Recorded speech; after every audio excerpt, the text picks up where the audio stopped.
ide dasarnya itu kita membuat komunitas film karena beberapa orang itu punya ide-ide kreatif tapi sulit untuk diwujudkan apabila dia sendiri. Tapi ada juga teman-teman yang lain, kadang dia punya peralatan tapi dia tidak punya sumber daya yang lain, dia tidak punya laptop, ataupun ada yang laptop tapi tidak punya kamera, ada yang punya cuman ide, ada yang punya naskah. Tapi kalau kita gabungkan orang ini, akhirnya kita kan bisa menghasilkan sebuah karya. Nah, itu ide awal kami membangun komunitas gotong royong kreatif.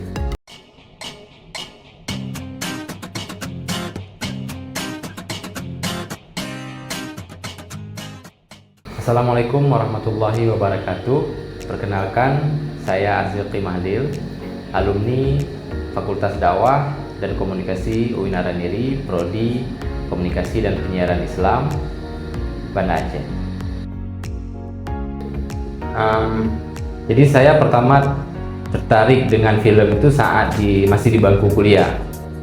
Jadi mulai tertarik dengan dunia film, mulai belajar saat ada mata kuliah film dan televisi. Waktu itu masih MK-nya masih bernama film dan televisi. Jadi dari situ pertama mengenal film, belajar film. Lalu lebih lanjutnya itu setelah bergabung dengan Aceh Documentary. Jadi Aceh Documentary itu setiap tahun buka program Aceh Documentary Competition, itu untuk tingkat mahasiswa. Jadi kami saat masih di bangku kuliah itu tertarik untuk mengikuti program film dokumenter di Aceh Documentary. Nah, selama di Aceh Documentary berselang tahun, akhirnya kami juga dari teman-teman alumni Aceh Documentary sama teman-teman yang lain berinisiatif untuk membuat komunitas film yang ide dasarnya itu kita membuat komunitas film karena beberapa orang itu punya ide-ide kreatif tapi sulit untuk diwujudkan apabila dia sendiri. Tapi ada juga teman-teman yang lain, kadang dia punya peralatan tapi dia tidak punya sumber daya yang lain, dia tidak punya laptop, ataupun ada yang laptop tapi tidak punya kamera, ada yang punya cuman ide, ada yang punya naskah. Tapi kalau kita gabungkan orang ini, akhirnya kita kan bisa menghasilkan sebuah karya. Nah, itu ide awal kami membangun komunitas gotong royong kreatif. Makanya namanya gotong royong itu karena sama-sama, jadi pekerjaannya bisa diselesaikan bersama-sama. Dan sebagaimana kita tahu, film ini kan ada tahap-tahapnya, misalnya praproduksi, produksi, dan pasca produksi. Nah, di gotong royong sendiri kami juga menerapkan tiga ini menjadi program. Jadi ketiga program ini misalnya di bagian praproduksi itu kami ada program kajian film. Jadi kita kajian buku, kajian buku, nggak mesti buku film sebenarnya, tapi banyak buku. Targetnya apa? Targetnya untuk peningkatan sumber daya manusia tadi. Nah, ini di tahap awal, di tahap sebelum kita memproduksi sebuah film. Jadi kita punya pengetahuan secara mumpuni sehingga kita bisa memproduksi dengan baik nantinya. Yang kedua itu di tahap produksi. Di tahap produksi kita juga terlibat dalam produksi film. Utamanya itu film dokumenter panjang atau pendek dan film fiksi pendek. Jadi kita masih bergerak di produksi juga ada. Dan selama ini kalau produksi itu selalu kolaborasi. Nah, jadi selalu melibatkan teman-teman komunitas lain atau melibatkan perusahaan kreatif, industri kreatif yang ada di Aceh.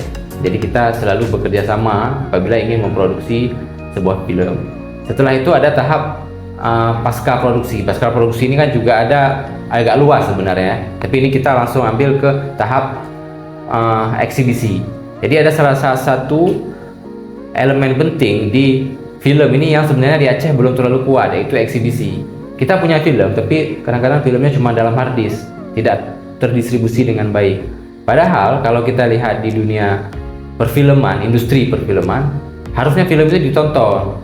Nah, dan bahkan bisa menghasilkan benefit dari film yang telah dihasilkan. Itu kalau udah berbicara industri. Nah, bagaimana kita bisa membangun industri di Aceh? Nah, makanya eksibisi ini harus lebih digalakkan.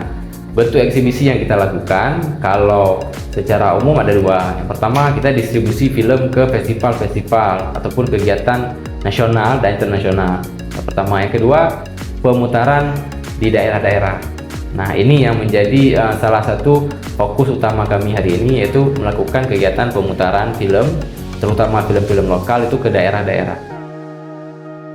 Sebuah lembaga, organisasi ataupun komunitas itu kan dibentuk dengan sistem struktur. Kalau tidak ada sistem, maka komunitas kan tidak bisa bertahan. Nah, disinilah kita akan melihat nanti bagaimana orang-orang yang memang punya komitmen, nah, dimana mereka siap untuk bertanggung jawab, mau belajar sama-sama. Nanti terjadi seleksi alam biasanya. Nah, ini sebenarnya yang salah satu kendala yang paling sering terjadi, umum terjadi di teman-teman komunitas ya. Enggak mesti komunitas film, tapi juga komunitas yang lain. Di awalnya gabung rame-rame, tapi nanti seleksi alam ya, jadi berkurang satu persatu. Nah, ini mungkin yang menjadi kendala paling banyak terjadi. Nah, untuk mengantisipasi cara ini ya tentu ada beda-beda komunitas, tentu punya cara masing-masing ya. Tapi yang paling penting ya bagaimana komitmen sebenarnya dari teman-teman yang ingin bergabung ke komunitas. Kalau ditanya apakah komunitas ini berguna untuk kedepannya, tentu komunitas berkontribusi untuk peningkatan sumber daya manusia, membangun jaringan, dan membangun ekosistem. Kalau ekosistem ini sudah terbangun, maka kita bisa berbicara industri nanti ke depannya. Apa fungsi industri? Industri ini bisa jadi pekerjaan, teman-teman. Kita bisa membuka banyak lapangan pekerjaan kalau industri film ini hidup.